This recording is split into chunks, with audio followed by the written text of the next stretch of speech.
Hello everyone, welcome to this part 4 of sequential circuits. Today we will discuss about the race around condition master slave JK flip-flop.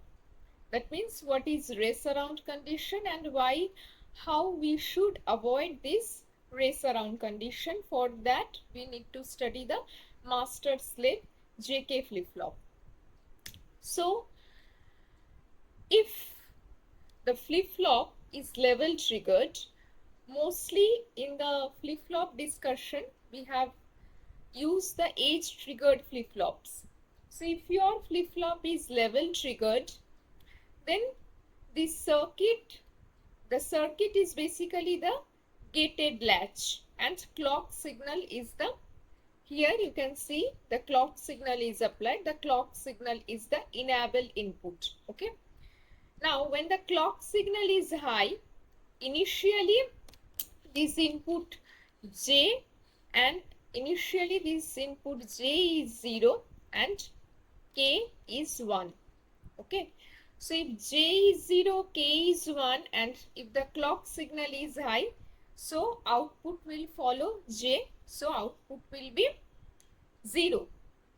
Now when J is 0, K is 1, that means when both J and K are high, also clock is high, then output will become high. Output will toggle because J and K both are 1 and clock is 1. Previously, this output was 0. So now it will toggle, it will become 1. Okay. Now, let's say you can see over here this condition. When the signal, when the clock, this is my clock signal, this is J and K. Okay. When this clock signal is high, initially J is 0 and K is 1. So output Q is 0 since it is following J. Now when here you can see J is becoming 1. Okay. So when J is 1 and K is 1 and clock is high, this output will make a state transition from 0 to 1. Okay. Let's say this time, this clock time is 1 microsecond. Okay. So if we compare this time, if we compare this 1 microsecond time with the propagation delay of the flip-flop, so all these gates will have some propagation delay. So if we compare these 1 microsecond time with the propagation delay of the flip-flop, then this time is much larger than the typical propagation delay of the flip-flop, right? Since it is a level triggered flip-flop. Level triggered means when the clock pulse is logic high level, then only the flip-flop will be triggered. Okay. So since it is a level triggered flip-flop, so during the entire 1 microsecond, what will happen? The clock signal will remain high. Okay. And J and K both are 1. Okay. So output of the flip-flop will toggle. It will become from 0 to 1. Okay. So now let's say the propagation delay of the logic gate. The propagation delay of this logic gate is 20 nanosecond. That means what? That means after 40 nanosecond, for the given inputs, what will happen? The output of the flip-flop will toggle, right? And now it will become 1. So after 40 nanosecond, the same one, after 40 nanosecond, the same one will appear at this, here, over here, right? And similarly, this Q bar will appear over here, right? Now, since my clock is 1 and J and K both are 1, so what will happen? Once again, the flip-flop will become transparent and it will respond to these new inputs, right? So now if you see these R input will also, these R input will also become 1, okay? So, and the S input will become 0. Cause of that, the out, and if R is 1 and S is 0, what will happen? The output of the flip-flop will be 0. That means the Q will be 0 and Q bar will be 1. And it will happen just after 40 nanoseconds, right? Once again, Q0 will appear at over here, and what will happen? This Q bar will 1. So it will appear over here. Now since both J and K are 1, so what will happen? Flip-flop will respond to the new inputs, and the K, what will happen? The these the output over here will become 0, okay, and the output over here, what will happen? Will become 1. That means S will become 1 and these R will become 0. So once again, the flip-flop will change its state from 0 to 1. And that is output of the flip-flop is continuously toggling between 0 and 1.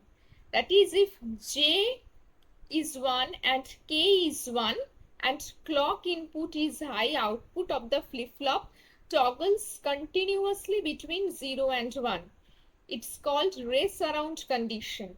Okay, this is called race around condition, and this condition can be avoided if the flip-flop is edge triggered. That means the flip-flop will be triggered when I'm applying when the clock is edge triggered. Okay, the state transition of the flip-flop will occur when the clock changes its state from 0 to 1.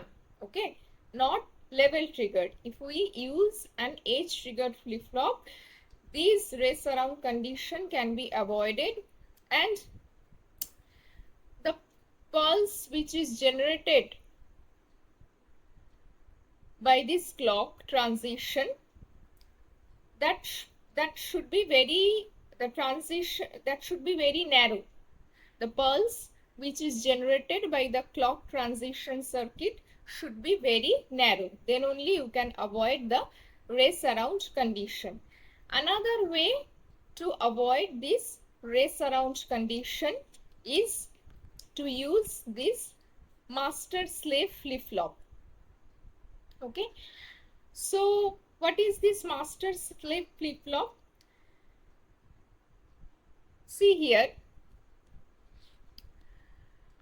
this a master slave flip-flop, you can see it is constructed using two JK flip-flop, okay, as shown over here. Okay, so this first flip-flop, you can see the first flip-flop, it is called the master, and it is driven by the positive edge of the clock pulse, while the second flip-flop, which is called the slave, it is driven by the negative clock pulse. You can see a bubble over here, right? So when the clock input has a positive edge, the master acts according to these J and K inputs, but the slave doesn't respond since it requires a negative edge at clock input.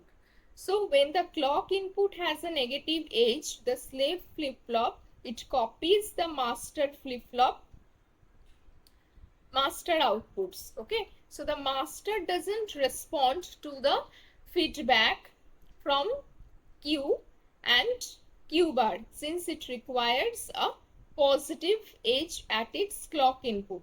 Thus the master slave flip-flop doesn't have a race around condition. So this is how you can construct a master slave flip-flop. Here this part is this is same, this circuit and this circuit is same, right? This is my JK flip-flop and this part is my SR latch, right? So when J is 1, K is 0. When J is 1, K is 0, these master flip-flop sets on the positive edge of the clock pulse. Okay, that means it will follow J. The output will follow J. The high Q output over here at the master, it drives the J input of the slave. Okay, so when the negative edge of the clock hits, the slave also sets. Okay, the slave flip-flop, it copies the action of the master flip-flop.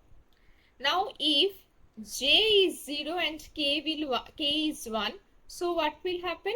This master flip-flop, it will reset. So here output will be 0. So the master flip-flop resets on the leading edge of the clock pulse or the positive edge of the clock pulse. So if here it is 0, here Q bar will be 1.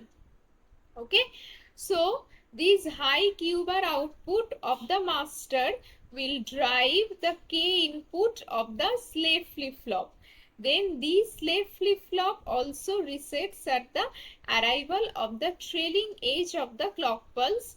Once again the slave flip-flop copies the action of the master flip-flop. Alright, now when J and K both are 1 and clock pulse is high, these master flip-flop, these flip-flop toggles on the positive edge of the clock pulse and slave flip-flop toggles at the negative edge of the clock pulse. The condition J and K 0 input doesn't produce any change.